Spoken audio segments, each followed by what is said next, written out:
welcome to the Ghosts of Harrenhal. My name's Simon. And I'm Mackelly. Thank you for joining us for a special episode of the podcast. Today we are joined by Dr. Kirk Honda, professor in the School of Applied Psychology at Antioch University in Seattle, Washington. He's a doctor of psychology, a practicing marriage and family therapist, and he hosts a podcast and YouTube channel called Psychology in Seattle, and he's been doing that since 2008. Welcome, Dr. Honda. Thanks. I love Game of Thrones. I love talking about it. So let's talk about it. Fantastic. All right. Well, so Mackelly, why don't you prime us by mentioning why we got in touch with Dr. Honda? You read something by him, right? I did. I was preparing for an episode. It was Sansa's first chapter in A Clash of Kings, and Joffrey was just being his particularly mean and nasty self. And I thought, I wonder if there's anyone out there who has ever, tried to provide insight into Joffrey and what makes him tick. And so I went searching, and I came across a write-up about Dr. Honda's diagnosis of the King of Westeros. And I thought, I wrote stuff up and that I was going to mention that Dr. Honda had said. And then I thought, what might be more interesting? Let's see if we could get Dr. Honda to come on our show and talk about it himself. So we reached out and here we are. So we're going to focus on Joffrey because, he's the most, he's certainly an interesting character. As we were talking about this before, we don't want to create any spoilers, but obviously Dr. Honda knows the whole story, and so he can sort of base his opinions on Joffrey on the whole story, but we're hopefully going to try and avoid any specific spoilers. So just a sort of reminder to the listeners as well where we stand in the story. We know that Joffrey's overindulged. He did lie in order to get Arya into trouble, and that led to Nymeria being sent away and the death of both Lady and Micah, the butcher's boy. He has been kind and gracious to Sansa, but he also has his Kingsguard beat her on regular occasions. He has issued, since becoming king, he's issued several outlandish rulings at the court, fights to the death and people being thrown into the dungeon just for petitioning for their family. He did force Sansa to look at her father's severed head and Septim Ordain's as well. And he was going to, the last thing he did before where we are in the books now is he was going to have Sodontus Holler drowned in wine for turning up drunk to his name day celebration. So, and yes, that same episode, actually, that same chapter, he completely forgot about his own father's death when Tyrion offered him condolences, which struck both me and Mackelly as kind of interesting, that Tyrion offered him condolences and Joffrey looked at him puzzled, like, what? Oh, yes, that, yeah. Right, yeah. We were surprised because he doesn't know he's a product of incest. He thinks King Robert was his father. So right. He cared so little that he completely forgot that his own father had recently been murdered or died anyway. So, okay, so that's the baseline where we're coming from. So now we're just going to fire some questions at you, if that's okay. Sure. So, okay, let me sort of couch this question. In the sort of real world, there's recent years, there's been a lot of people sort of talking about diagnosing politicians, I'll say, for their mental sort of health, but a lot of them sort of qualify that any statement by saying, I wouldn't want to diagnose someone without talking to them. I understand that, I think, but with fictional characters, obviously it's not feasible. So if you were able to make a diagnosis of Joffrey, how much faith would you be able to put in it based on the fact that it's of limited evidence and no personal contact? Yeah, it's a good question. I don't think I've ever been asked that. The reason why we refrain from diagnosing from afar, as we say, is because it is wisely deemed unethical. Right. Because one, you don't have access to the person clinically, and you're only viewing them through a limited pinhole of data acquisition. The other is that if you did have access to data, it's unethical to broadcast someone's clinical diagnosis to the public. But when it comes to a fictional character, obviously we're not going to harm Joffrey by by diagnosing him. But there's another reason why we refrain from diagnosing from afar, because it gives the impression that somehow we can diagnose from afar. And usually when we're talking about something like Joffrey, we're talking about a personality disorder. Now, if someone suffered from panic attack disorder or from major depressive disorder, that would be pretty easy to diagnose. But usually we're talking about a personality disorder. And in my clinical experience, it takes me at least 5 sessions, if not maybe 25 sessions, to have a good idea as to what's going on personality-wise in the individual. And so we don't want to give it the impression to the public that somehow good clinicians, just throw around clinical terms. Having said that, with Joffrey, we get a fair amount of data given to us by Martin, and so I think that I can say some things about his personality. The other thing is that Martin was clearly trying to write a similar profile of previous rulers who exhibited these behaviors. I don't know exactly who Joffrey is modeled after. Maybe y'all know, but and these people actually existed, and there's a fair amount of speculation as to even those real individuals as to what was going on for them. Yeah. I'm glad I asked that question. That's fascinating to hear that. Yeah, absolutely. So we all know that Robert and Cersei did not have the happiest of marriages. So I guess a good place to start might be how their relationship affected Joffrey, and whether if they had a happy marriage and everything else was the same, might he have come out differently? It's a nature versus nurture question. Yeah? Exactly. Yeah. Yeah, it seems likely. And so there's a few things that I'll say.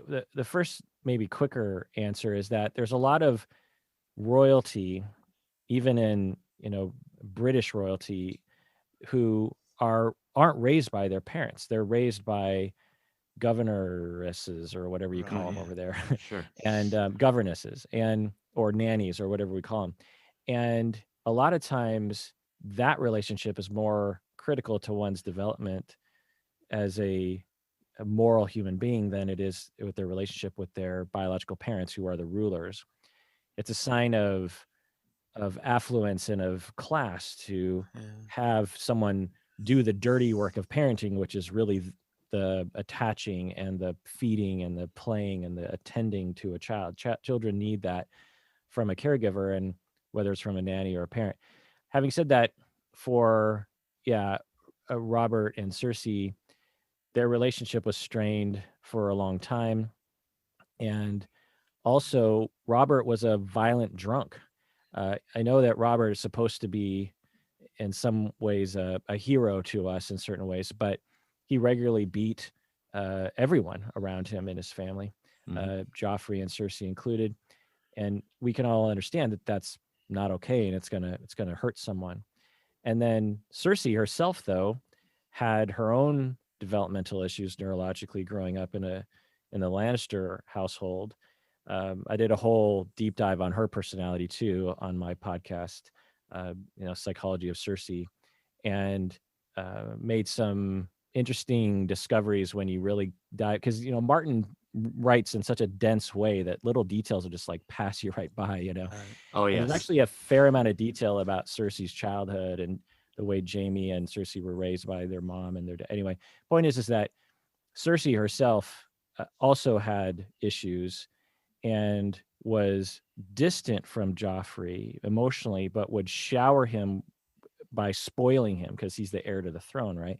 Right. And so you have this weird combination. Imagine this: you're a kid and you're being treated like you're a god, and in some ways you kind of are a god in this society. You're the heir to the throne. Everything is, all the hopes and dreams. Everyone's kissing your butt all the time. You have a father who's a drunk and who's beating you and clearly doesn't like you. You have a mother who is showering you with like accolades and narcissistic supply, but no love and no warmth, right? And you have and then you're looking around and everyone says you're awesome, but you're not being treated emotionally like you're awesome. And that creates a tremendous amount of self-esteem issue in there. Now, you bring up the idea of nature versus nurture. Is it that he was born a psychopath, born antisocial? It's possible. Obviously, he's a fictional character, but yeah, it's possible. But he clearly had the developmental, environmental circumstances that often can lead to these kinds of behaviors in children. Right. So yeah, so actually, this is your question, Mackelly. So I'll just jump in and take it, even though it's yours. Go right ahead. If I think you've sort of answered this, but Mackelly specifically asked, was it Robert's neglect or Cersei's overcompensating that does more harm? I mean, I presume it felt like you were saying it was a combination of the two, but yeah. Well, if I was to blame the most of the problem, I would say it would be on whoever was taking care of him face to face. Because you could have a distant father who occasionally came in and abused you and was occasionally drunk. And if you had a secure base with someone, then that would be the saving grace to the abuse. Sure. Or vice versa. Like if Robert was abusive, but also majority of the time warm and attentive to him, then that could have saved him as well. But the overall vibe that I get from that Martin sort of lays out between the lines is that Joffrey was raised as if he was awesome, not only by Cersei, but everyone else. But no one was really paying attention to him and no one really cared about his feelings. Right. So Mackelly, let me just jump in with one more here. Yeah. We've kind of, I'm looking at our questions and it feels like we've got off into the weeds immediately with our questions, and we aren't really asking the big question, which is, what is your opinion of Joffrey? What is, I mean, if you were to make a diagnosis, what do you think it would be? Well, he'd be diagnosed with conduct disorder today, Okay. which is a precursor to antisocial personality disorder or psychopathic personality disorder. On the internet, people call these people sociopaths, which is not the technical term that we use clinically. We call them psychopaths or people suffering from antisocial personality disorder. Conduct disorder is the teenage or childhood equivalent of that personality disorder. It's things like being cruel, not having empathy, being callous against other people's feelings, exploiting other people. And he clearly did that. And Martin clearly was writing with that in mind. We see cruelty to animals. We see sadistic behavior with no remorse towards people. And, it's one thing to be a ruthless ruler in this world, right? It's another thing to just arbitrarily like torturing people for no reason. And everyone around you is saying, why are you doing that? Right. No, that's not the way a king acts. Why are you picking on that person so much? And that's what happens with psychopaths and people suffering from conduct disorder. Is in the movies, we like to think of them as like Hannibal Lecter, like they're so smart and they always, that 99% of the time psychopaths are shooting themselves in the foot with this disorder. They're trying to get, things, but because of their disorder, everyone ends up turning against them because they're so blatant with their behavior and they're kind of clueless about what's happening. There's a lot of that in Joffrey. He was very clueless and stupid on a lot of his choices. He really shot himself in the foot. No doubt. Out of his effort, his desire to harm other people. You could say that the entire war was started. You've read past that point, right? Yes. That the entire war, like he could have had a regular, sadistic kingship, right? But he decides sadistically against all advice to behead Ned. No one wanted him to do that. Yeah. And he did it because he's a sadist and he wants to see someone get their head chopped off. It gives him pleasure to do that. So just focusing on the now of this. So is the distinction between the conduct disorder and the psychopathy, teenage versus adult, is it because there's a different treatment path, a different sort of outcome? Well, it's a very technical question, my friend. Yes. And with teenagers, we're never quite sure if it's temporary or not. Right.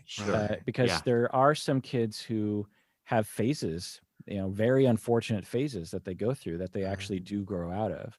It's only later when we say, oh, that was the sort of conduct disorder that was emerging psychopathy. Right. Interesting.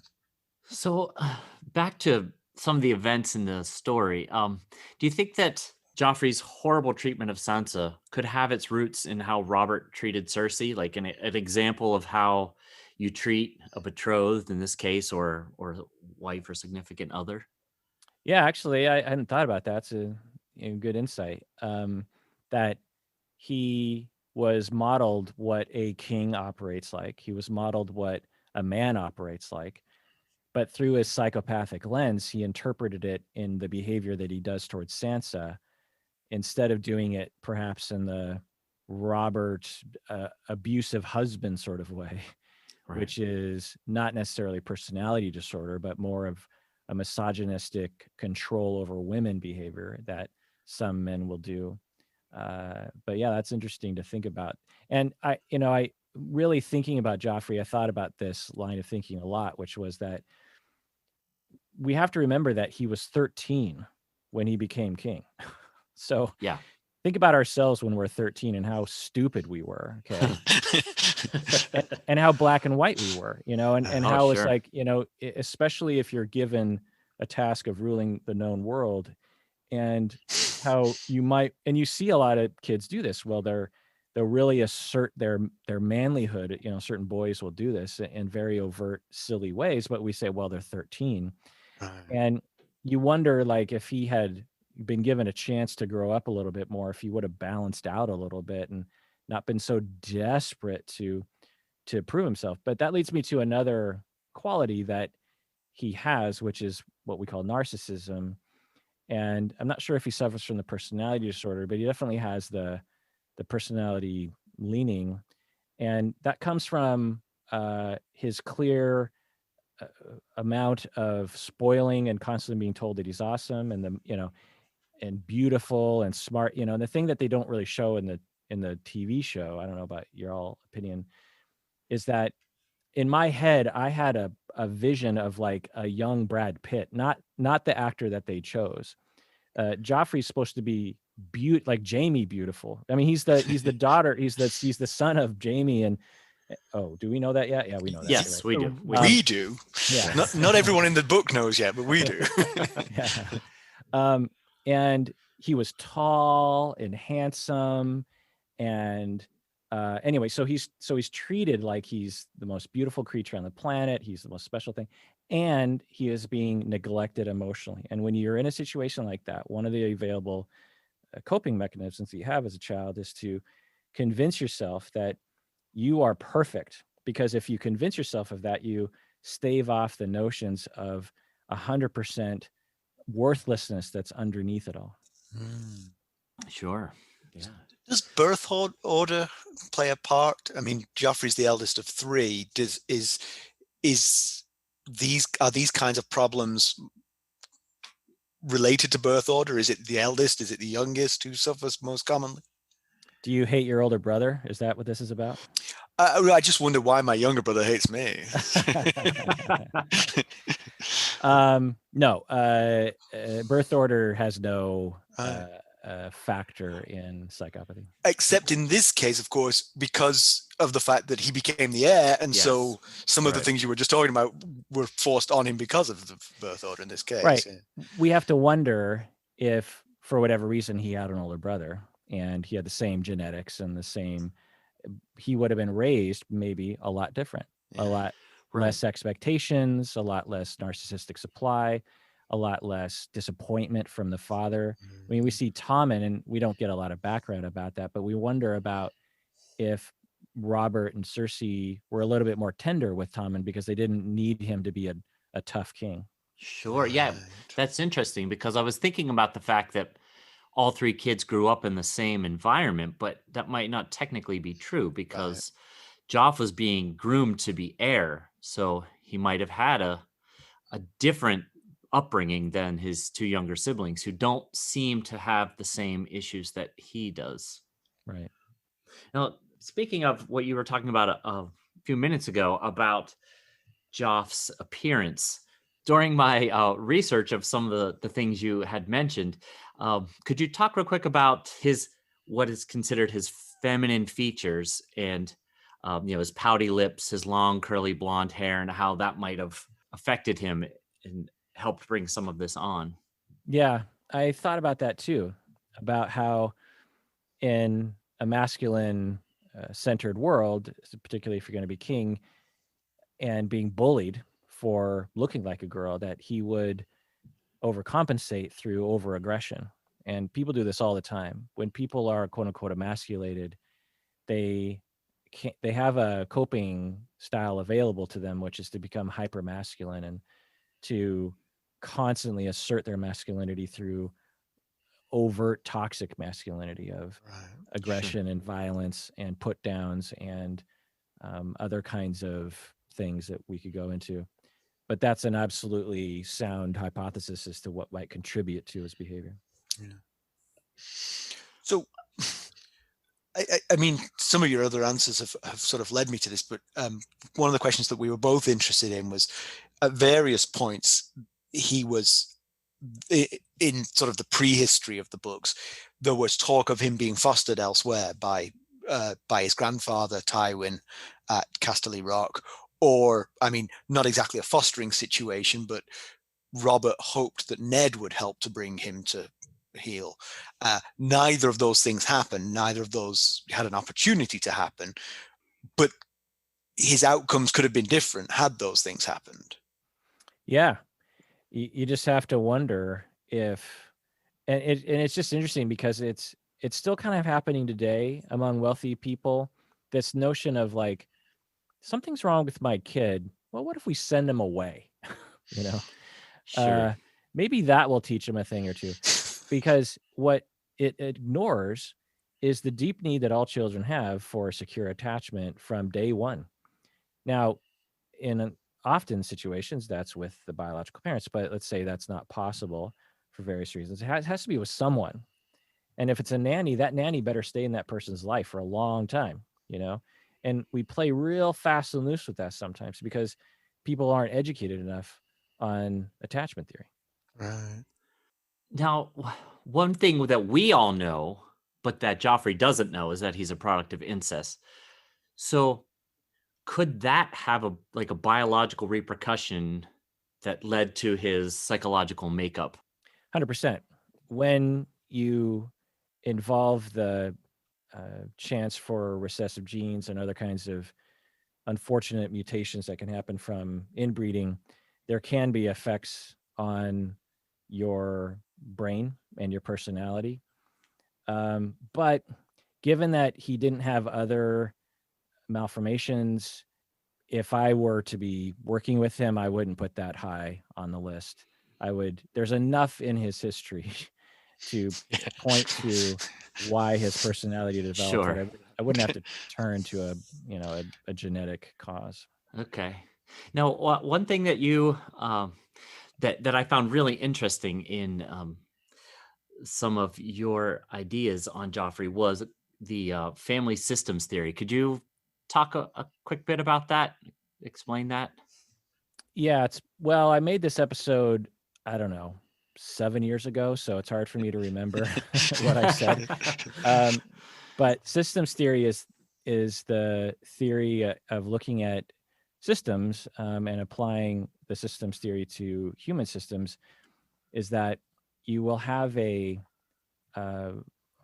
one of the phenomena is that you will have a circular causality where people will be mutually affecting each other and causing the problem. So if we look at Robert and Cersei and Joffrey, we look at how Robert didn't really want Cersei to begin with, right? Right. Might have been open, might have been like, well, maybe things will work out. And for Cersei, she thought this was her knight in shining armor at first, but then realized, oh no, he's not my knight in shining. Yeah. So they both coped with that distance, and you could call it almost like a product of arranged marriages as well, which can work in anyway. But she dealt with it by pulling away and going back to Jamie. Not at first, by the way. You know, at first she tried to make it work. That's right. And with Robert, he dealt with the distance and the lack of closeness or the lack of intimacy by pulling away as well. So they both mutually caused each other's behavior. By him pulling away, it made her to realize even more that this wasn't, you know, her knight in shining armor. For her pulling away, he realized, oh, this isn't a replacement for Lyanna Stark, right? Yeah. And that's mutual causality. And as a family couple therapist, when I come in, I try to point out, like, from your perspective, you're distancing because the other person is distancing. But if you're both doing that, then we have massive distance. And then Joffrey comes along, and the child becomes triangulated into the situation. There's just, by the time Joffrey comes along, particularly by the time he's like 8 or something, the parents are at complete odds with each other. But Joffrey is a part of their life, and so each of them is communicating to the other person through the child. And you'll see people do this in divorces, right? And Robert, you could say, was so hurt of Cersei's distance that he would, you know, harm Joffrey as a way of trying to get back at Cersei. And Cersei would use Joffrey as a pawn in her ability to somehow say that he's a special thing.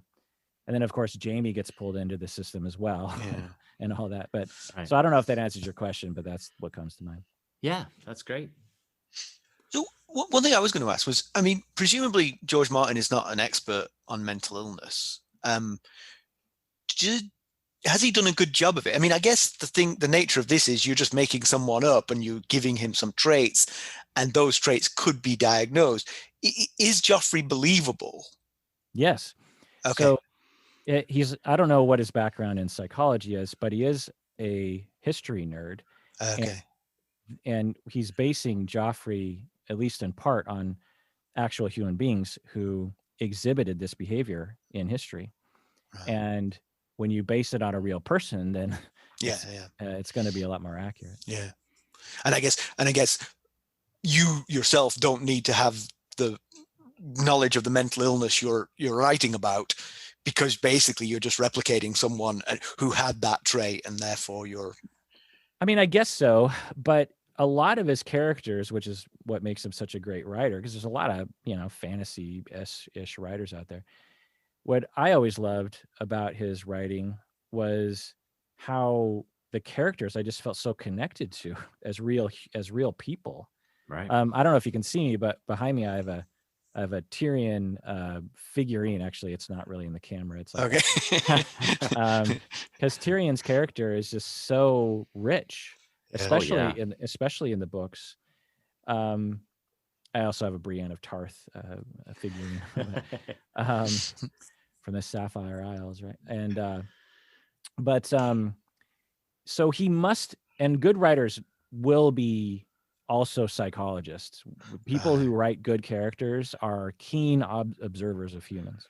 I was going to let you go if you want, Mackelly. I feel like I've been stealing your questions. No, I think. But I want that last one if I can have it. Go ahead. This is one I've been really looking forward to. And actually, you've already touched on it a little bit. Presumably, in your professional life, you do meet people not dissimilar to Joffrey, and I wondered what your reaction to them was. Is it? I presume you're not like I would be, which would be, oh my God, you're a monster, you're like Joffrey. You're probably a little bit more professional than that, and you're sort of sympathetic to them. But I'm asking, not telling. Yeah. That's a good way of putting it. Is professionalism is important. Also, an understanding of it takes time to change, and you can treat people like this, and you can help them. You can help them to, you know, they're essentially trying to get their needs met. They're trying to have a sense of power, a sense of self-esteem, a sense of fun.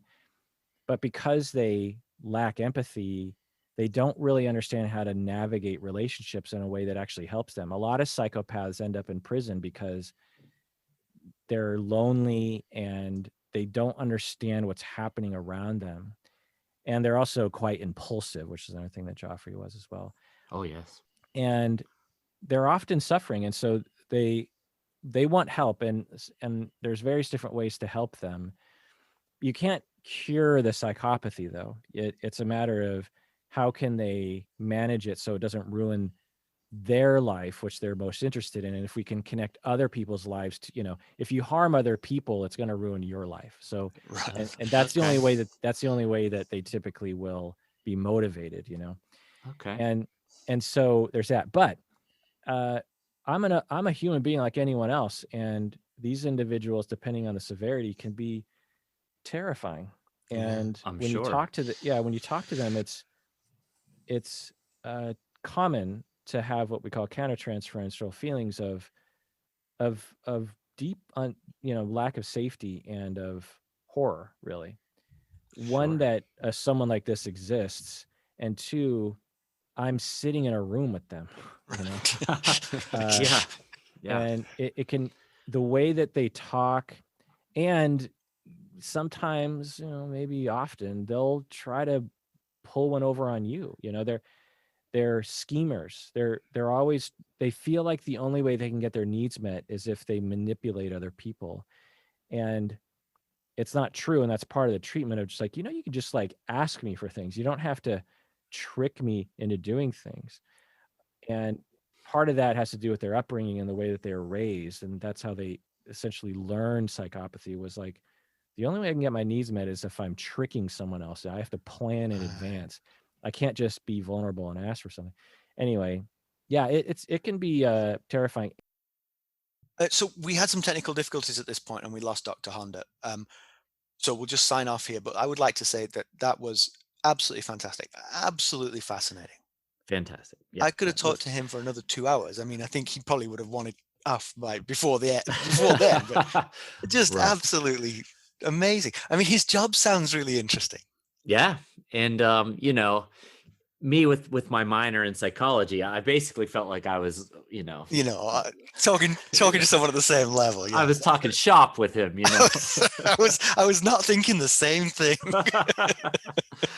Oh, yeah. But that was great. That really was. Yeah.